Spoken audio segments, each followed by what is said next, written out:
Hello everyone, good morning. তোমরা সবাই কেমন আছো? আশা করছি সবাই অনেকটা ভালো আছো। আমিও ভালো আছি। এনজে লাইফস্টাইল ব্লগে তোমাদের সবাইকে ওয়েলকাম। আজকে সকালে ঘুম থেকে উঠে ম্যাগি আর ডিমকে কাকি আম্মুদের ঘরে গেছিলাম। তখনই কাকি আম্মু আমাকে বার্থডের গিফট গুলো দেখিয়ে দিল। বোনের বার্থডেতে অনেকগুলো চকলেট আর কাপড় পরেছিল। তারপর ঘরে এসে সমস্ত কাপড়গুলো ভাঁজ করে নিচ্ছি। আজকে বোনের স্কুল 12টার দিকে ছুটি, তাই জলদি কাপড়গুলো ভাঁজ করে নিয়ে বোনের স্কুলের দিকে রওনা দিলাম। বাজারে এত পরিমাণ ভিড় ছিল যে বোনের স্কুলে গিয়ে দেখি বোন ছাড়া আর কেউ নেই স্কুলে। বোনকে উপরে নিচে খুঁজতে খুঁজতে হয়রান হয়ে গেছিলাম।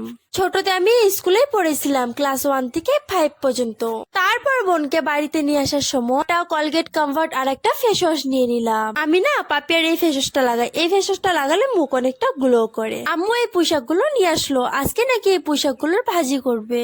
আজকের ভিডিও এইটুকু। ভিডিওতে কিছু ভুল হয়ে থাকলে কমেন্ট করে জানাবেন কিন্তু।